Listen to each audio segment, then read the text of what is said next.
شروع اللہ کا نام لے کر جو بڑا مہربان نہایت رحم والا ہے۔ الف لام میم۔ اس میں کچھ شک نہیں کہ اس کتاب کا نازل کیا جانا تمام جہانوں کے پروردگار کی طرف سے ہے۔ کیا یہ لوگ یہ کہتے ہیں کہ پیغمبر نے اس کو از خود بنا لیا ہے؟ نہیں، بلکہ وہ تمہارے پروردگار کی طرف سے برحق ہے، تاکہ تم ان لوگوں کو ہدایت کرو جن کے پاس تم سے پہلے کوئی ہدایت کرنے والا نہیں آیا، تاکہ یہ رستے پر چلیں۔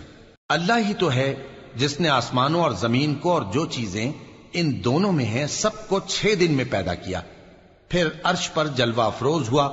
اس کے سوا تمہارا نہ کوئی دوست ہے اور نہ سفارش کرنے والا۔ کیا تم نصیحت حاصل نہیں کرتے؟ وہی آسمان سے زمین تک کے ہر کام کا انتظام کرتا ہے، پھر ہر کام ایک روز جس کی مقدار تمہارے شمار کے مطابق 1000 برس ہوگی اس کی طرف رجوع کرے گا۔ اسی شان کا ہے وہ خالق جو پوشیدہ اور ظاہر کا جاننے والا ہے، غالب ہے، بڑا مہربان ہے۔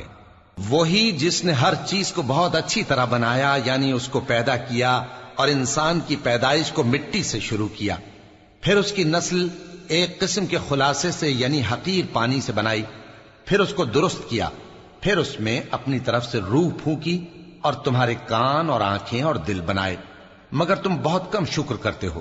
اور کہنے لگے کہ جب ہم زمین میں ملیا میٹ ہو جائیں گے تو کیا اثر نو پیدا ہوں گے؟ حقیقت یہ ہے کہ یہ لوگ اپنے پروردگار کے سامنے جانے ہی کے قائل نہیں۔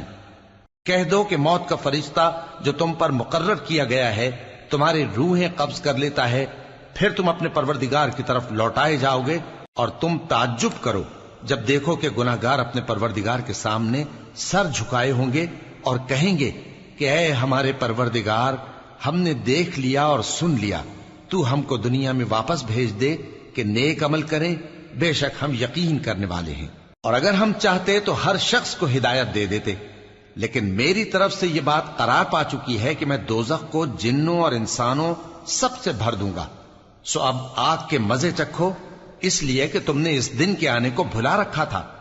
آج ہم نے بھی تمہیں بھلا دیا ہے، اور جو کام تم کرتے تھے ان کی سزا میں ہمیشہ کے عذاب کے مزے چکتے رہو۔ ہماری آیتوں پر تو وہی لوگ ایمان لاتے ہیں کہ جب ان کو ان کے ذریعے نصیحت کی جاتی ہے تو سجدے میں گر پڑتے اور اپنے پروردگار کی تعریف کے ساتھ تسبیح کرتے ہیں اور غرور نہیں کرتے۔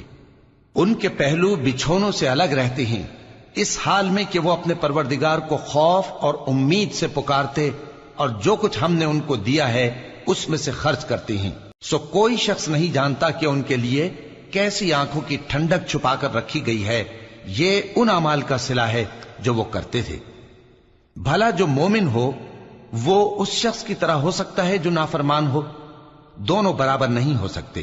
جو لوگ ایمان لائے اور نیک عمل کرتے رہے ان کے رہنے کے لیے باغ ہے، یہ مہمانی ان کاموں کی جزا ہے جو وہ کرتے تھے، اور جنہوں نے نافرمانی کی ان کے رہنے کے لیے دوزخ ہے، جب چاہیں گے کہ اس میں سے نکل جائیں تو اس میں لوٹا دیے جائیں گے، اور ان سے کہا جائے گا کہ جس دوزخ کے عذاب کو تم جھوٹ سمجھتے تھے اس کے مزے چکھو، اور ہم ان کو قیامت کے بڑے عذاب سے پہلے دنیا کے عذاب کا بھی مزہ چکھائیں گے، شاید وہ ہماری طرف لوٹ آئیں۔ اور اس شخص سے بڑھ کر ظالم کون جس کو اس کے پروردگار کی آیتوں سے نصیحت کی جائے تو وہ ان سے منہ پھیر لے۔ ہم گناہگاروں سے ضرور بدلہ لینے والے ہیں، اور ہم نے موسیٰ کو کتاب دی تو تم ان سے ملاقات ہونے سے متعلق شک میں نہ ہونا، اور ہم نے اس کتاب کو بنی اسرائیل کے لیے ذریعہ ہدایت بنایا تھا، اور ان میں سے ہم نے پیشوا بنائے تھے جو ہمارے حکم سے ہدایت کیا کرتے تھے، جبکہ وہ صبر بھی کرتے تھے اور وہ ہماری آیتوں پر یقین رکھتے تھے۔